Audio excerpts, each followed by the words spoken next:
अस्सलामु अलैकुम वरहमतुल्लाहि वबरकातुहू।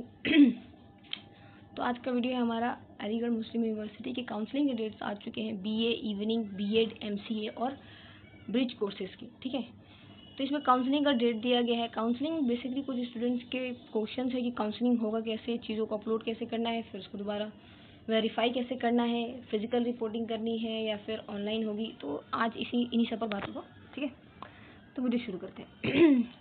तो बेसिकली अलीगढ़ मुस्लिम यूनिवर्सिटी ने अपने वेबसाइट पर डाल दिया है नोटिस कि 10 जुलाई से लेकर 12 जुलाई तक आपको अपना रजिस्ट्रेशन लॉगिन डॉक्यूमेंट अपलोड करना है। ठीक है, 12 जुलाई के बाद ये सबमिशन बंद हो जाएगा। 13 से 15 जुलाई के बीच आपका वेरिफिकेशन होगा। डॉक्यूमेंट जिनका वेरिफिकेशन में मिस्टेक हो गया है, मतलब कि सही वेरिफिकेशन नहीं हुआ है, कुछ डॉक्यूमेंट्स गलत अपलोड हो गए, उनके लिए दोबारा से 18 जुलाई को वेबसाइट खोला जाएगा। फिर 19 जुलाई को उसको फिर से वेरीफाई किया जाएगा और पहला लिस्ट आउट हो जाएगा। ठीक है, यही सेम प्रोसेस फिर 20 जुलाई से 21 जुलाई के दौरान पहला लिस्ट आउट होगा। 22 से 24 जुलाई के बीच में पेमेंट का पोर्टल खुल जाएगा।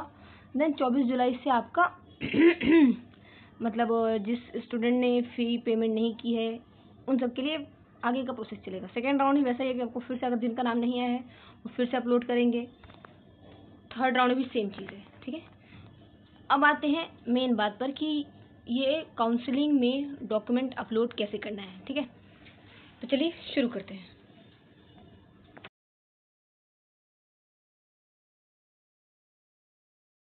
अलीगढ़ मुस्लिम यूनिवर्सिटी ने अपने वेबसाइट पर डाल दिया है कि आपको फॉर्म को, मतलब काउंसलिंग के लिए फ़ोटोज़ अपलोड कैसे करनी है। ठीक है, सबसे पहले क्या करना है आपको मैं यहाँ से समझाती हूँ। ठीक है, सबसे पहले एक पोर्टल आएगा, उस पोर्टल पर आपको क्लिक करना है। उस पर लिखा रहेगा अलीगढ़ मुस्लिम यूनिवर्सिटी एडमिशन पोर्टल या फिर काउंसलिंग पोर्टल। ठीक है, उस पर आपको क्लिक करना है। क्लिक करते ही आपका एक ऐसा इंटरफेस खुल जाएगा। ठीक है, इंटरफेस खुलेगा, सबसे पहले आप अपना ईमेल और पासवर्ड डाल देंगे। ठीक है, अब कुछ कैंडिडेट्स कहेंगे कि हम ईमेल पासवर्ड डाल रहे हैं लेकिन आ नहीं रहा है। ठीक है, तो उस वक्त क्या करना है आपको सबसे पहले आपको अपना रजिस्ट्रेशन करना है। रोल नंबर डालना है, एप्लीकेशन नंबर डालना है, डेट ऑफ बर्थ डालना है, मोबाइल और आपका ईमेल आईडी डालना है। इसको डालने के बाद आपके ईमेल आईडी पर और फ़ोन नंबर पर एक वेरिफिकेशन ओटीपी आएगा, उसको यहाँ से वेरीफाई कर लीजिएगा।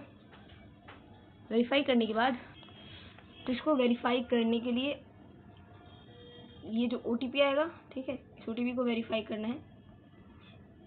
देन उसके बाद जैसे कि और यहाँ दिया हुआ है कि आपको अपना ईमेल आईडी डालना है, फिर फ़ोन नंबर डालना है, फिर उसको वेरीफाइड करना है। वेरीफाई करने के बाद आपको एक ओटीपी आएगा। ठीक है, उस ओटीपी को डालने के बाद अपना password I am not a robot इस पर क्लिक करके रजिस्ट्रेशन कर देना है। ठीक है, कैप्शन जो भी नीचे रहेगा, अगर कैप्शन रहता है तो दीजिएगा, नहीं रहेगा तो कोई ज़रूरी नहीं है। ठीक है, नेक्स्ट अब फिर इस साइन इन पर जाइएगा।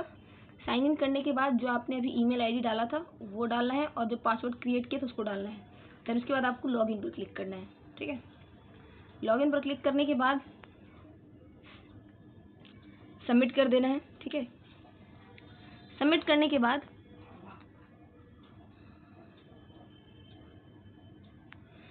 आपने किस चीज़ का कोर्स जामिया मिलिया इस्लामिया से किया था उसको क्लिक करना है, उसके डिटेल्स भरने हैं।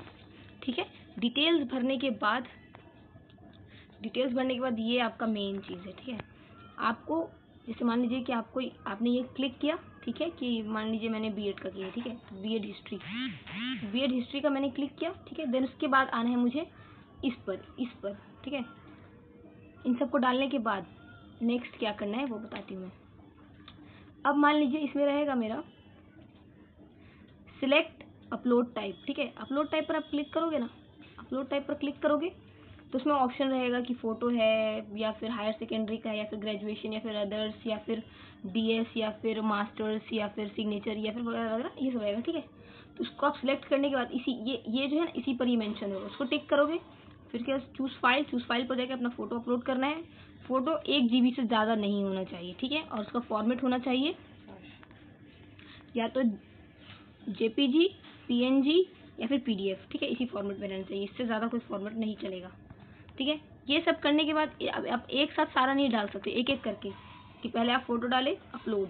ठीक है, फिर उसके बाद फिर एक ऐसा ही इंटरफेस खुलेगा, सेम ऐसा ही क्वेश्चन फिर पूछेगा आपसे। फिर आप उसमें आप डालोगे हायर सेकेंडरी, क्लिक करोगे, ये अपलोड टाइप में हायर सेकेंडरी क्लिक करने के बाद नीचे लिखा रहेगा कि किस टाइप का डॉक्यूमेंट है, तो आप लिखिए कि हायर सेकेंडरी रिजल्ट। देन उसके बाद चूज़ फाइल फिर से क्लिक करके फिर से वो फाइल चूज़ करके हायर सेकेंडरी का रिजल्ट चूज़ करके सबमिट या फिर अपलोड को क्लिक करने के बाद ऐसे करते करते जो जो डॉक्यूमेंट्स आपको मांगेंगे, ये सारा नहीं मांगेगा, इसमें से कुछ कुछ आपको मेंशन रहेगा, ठीक है। अगर आप स्पेशल कैटेगरी तो स्पेशल कैटेगरी वाला भी पूछेगा इसमें, ठीक है। नेक्स्ट इसके आगे चलते हैं। जैसे कि इसमें अपलोड हो गया, अपलोड होने के बाद ये सब डालने के बाद अपलोड पर क्लिक करेंगे आप। अपलोड के बाद क्या होगा, सिलेक्ट अपलोड टाइप, ये सब अपलोड होने के बाद का है, अपलोड हो जाएगा ये सब, ठीक है। हाँ, अपलोड होने के बाद आपको नेक्स्ट पर क्लिक करना है। नेक्स्ट पर जैसे ही आप क्लिक करोगे तो ऐसा कुछ आएगा कि सबमिशन पेंडिंग है, ठीक है। सबमिशन पेंडिंग क्यों, क्योंकि अभी तक आपने अपना, आपको अलीगढ़ मुस्लिम यूनिवर्सिटी के कौन से ब्रांच में लेना है, लाइक अलीगढ़ में लेना है या फिर मुर्शिदाबाद में लेना है या फिर मल्लेपुरम में लेना है, तो वो सभी पूछ रहा था, ठीक है। ठीक है, तो अब यहाँ इसमें जैसे है कि मुझे क्या लेना है, तो मुझे बीएड लेना है अलीगढ़ में, ठीक है। तो मैं अलीगढ़ में बीएड टिक कर दूंगी, ठीक। और जिसको सब जगह चाहिए, मतलब यहाँ नहीं हो वहाँ हो जाए, तो उसमें वो ऑल क्लिक करके आगे बढ़ सकता है। दुपट्टा हटा लो, ठीक है। ब्रांच और अपने कोर्स को क्लिक करने के बाद आपसे वेबसाइट पूछेगा कि आप इस जो भी आपने डिटेल दिए हैं वो सब सही है, करेक्ट है, या कुछ और मॉडिफिकेशन चाहिए, ऐसा कुछ, तो आप ओके क्लिक करके आगे बढ़ जाएंगे। देन उसके बाद आपका फॉर्म सबमिट हो जाएगा, ठीक है। अब कुछ दिनों के बाद आपका जैसे मान लीजिए कुछ लोगों का वेरिफिकेशन में डॉक्यूमेंट गलत हो गया, तो उनके लिए दोबारा से वेबसाइट खुलेगी, रीसबमिशन, जो कि मैंने आपको ऊपर मेंशन किया था। उसमें आपको क्या करना है कि दोबारा से जाना है, जो आपका वेरीफाई में रॉन्ग हो गया उसको जाकर दोबारा से क्लिक करना है, ठीक है। सिलेक्ट करना है, सिलेक्ट करने के बाद उसको दोबारा से री अपलोड करके नेक्स्ट कर देना है, ठीक है। तो ऐसे हो जाएगा। फिर काउंसलिंग के बाद, ठीक है, और इसमें आपको यस टिक करके सबमिट टिक कर देना है, ओके, ठीक है। अब इसके बाद आपको शो होगा कि आपका फॉर्म सबमिट हो चुका है, ठीक है, और ये सब हो चुका है। उसके बाद आपको देन जब आपका नाम आ जाएगा उसके बाद आपको पेमेंट करना है। पेमेंट के बाद आपका एडमिशन हो जाएगा, ठीक है। तो इसमें बेसिकली आपको जो लिस्ट आएगी उसका वेट करना है कि उस लिस्ट पे आपका नाम है या नहीं। राउंड 1 में ना हो तो फिर राउंड 2 में फिर से अपलोड करिएगा, राउंड 2 में भी ना हो तो राउंड 3 में भी अपलोड करिएगा।